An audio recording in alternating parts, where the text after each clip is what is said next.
All right, on your screens right now, the pleas challenging the constitutional validity of the abrogation of Article 370.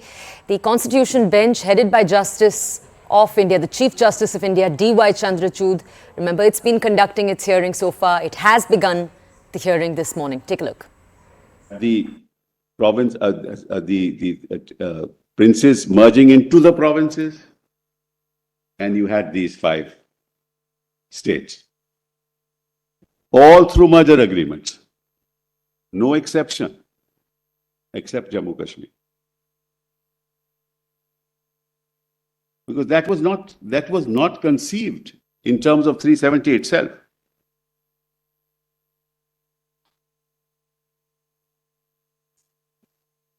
Now kindly come to 373, Madas. This is also important. PDF 373. 3.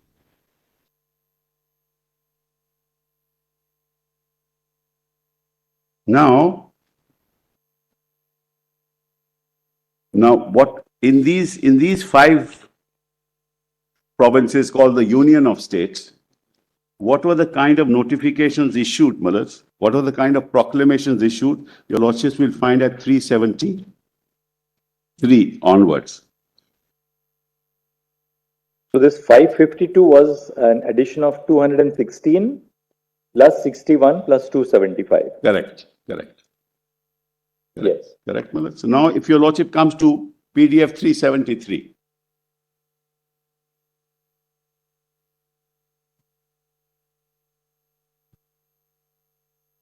Now,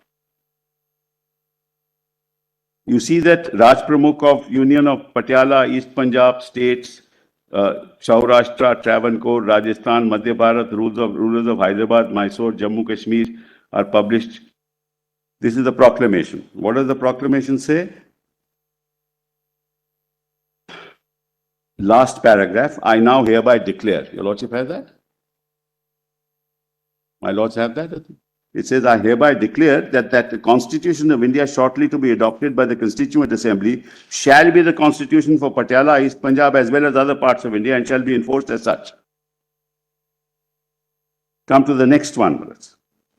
Each of them, Malas, had the same proclamation. Each of them. And all that happened prior to 1950.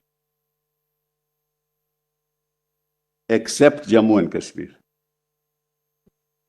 And you'll find that at 379, Malas.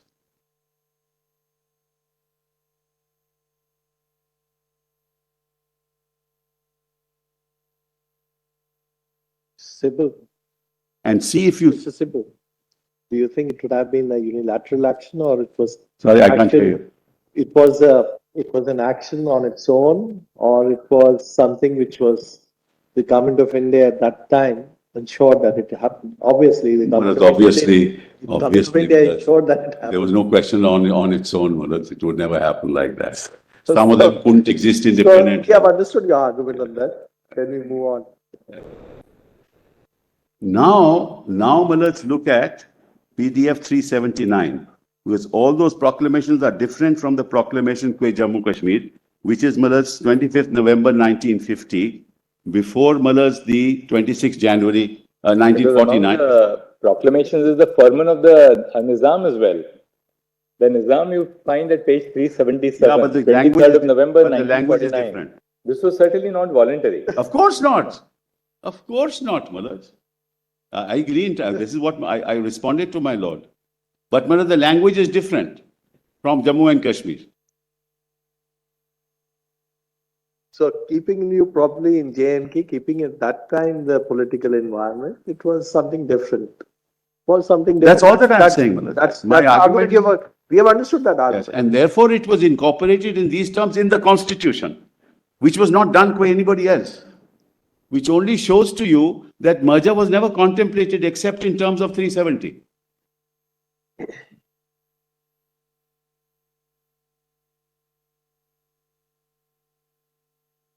All the others became Malas through these proclamations, part of these states, and then became part of B states. Malas. All these states became part of B states. Jammu Kashmir Malas were not. It was the only state excluded. from Part B states. But equally, the proclamation which Yuvraj executed, which you find at page 379, Yes. which we have seen earlier, Yes. says that the entire relationship between Jammu and Kashmir and the Union of India will now be governed by the Constitution of India. Correct. And all previous understandings Are gone. Are all superseded. Absolutely. And see what the language is. The Constitution of India shortly to be adopted shall be insofar as it applicable to the state of Jammu and Kashmir, govern the constitutional relationship. So you go back to that. That is 1 and 370 only, Malat. Nothing more than that.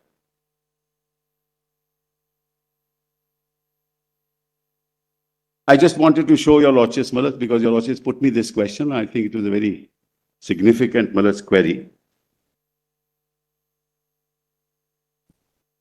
And they all followed a uniform pattern of integration, other than Jammu Kashmir.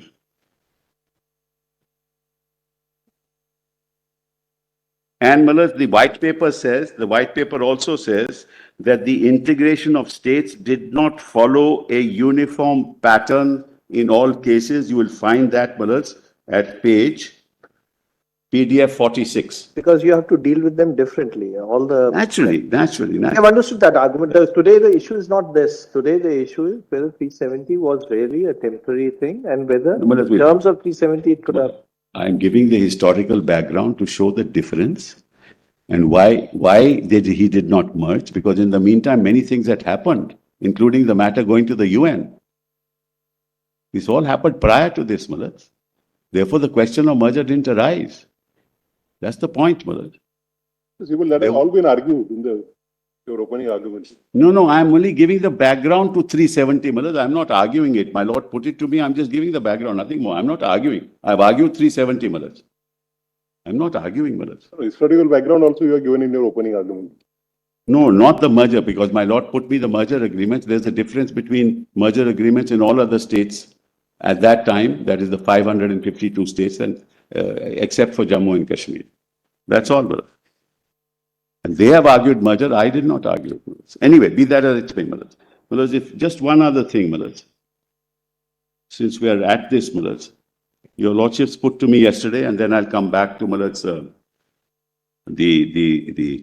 355. Your Lordships put to me that, look, there is a silence here in the Constitution. Malat, I just want to answer that. And I'll Malat, read what I have to say on this, Malat, so that it's on the record. My first statement is integration was completed when the Constituent Assembly of Jammu and Kashmir completed its task and the Constitution of Jammu and Kashmir was adopted on 26th of January 1957. The governing structure comprising the Constitution of India and the Constitution of Jammu Kashmir complement each other, and through the bridge of Article 370. The scheme operated without conflict for 70 years. This very scheme. There was never a conflict. 2. Through this complementary structure, the vast majority of provisions of the Constitution of India are applicable to Jammu and Kashmir in one way or the other. This was the integration meant. Nothing further needs to be integrated. Indian constitutionalism is not bound by a single scheme of legislative relations or any homogeneous understanding of the concept of integration. 3. Article 370, sub-article 3 is not silent. What is my answer to that? It is not silent as to the consequences reflecting the relationship between Jammu and Kashmir and India after the Constitution of Jammu and Kashmir was framed. All right, my colleague Arunima is with us. We're actually going to go over to her for insight into these proceedings right now. We'll continue to show you the visuals on your screen though. Let's go over to her to understand more. Arunima, could you tell our audiences what we're looking at this morning? One of the petitioners before the Supreme Court is Akbar Lone. Now, what has been pointed out that Akbar Lone has in the past raised slogans in favor of Pakistan, including a slogan that he raised inside the assembly. Then there was the Jammu and Kashmir Assembly, which has been put under suspension. So he has been accused of furthering a quote-unquote separatist agenda by coming before the Supreme Court, challenging the decision to revoke Article 370. He was asked by the Supreme Court to file an affidavit owing allegiance to the Indian Constitution. Kapil Sibal, who was representing him, tried to argue that, he of course owes allegiance, but the court was very clear that if you are coming before the Supreme Court of India, which is the constitutional court, and there are, petitioners from the other side pointing out about how you have brought into disrepute the Indian Constitution, then you can't be heard till you give it in black and white, till you give it, in affidavit form that you do owe allegiance to Indian Constitution. So that is the point of argument that is going on at the moment. Arunima, thank you for bringing us audience context. Let's go over right now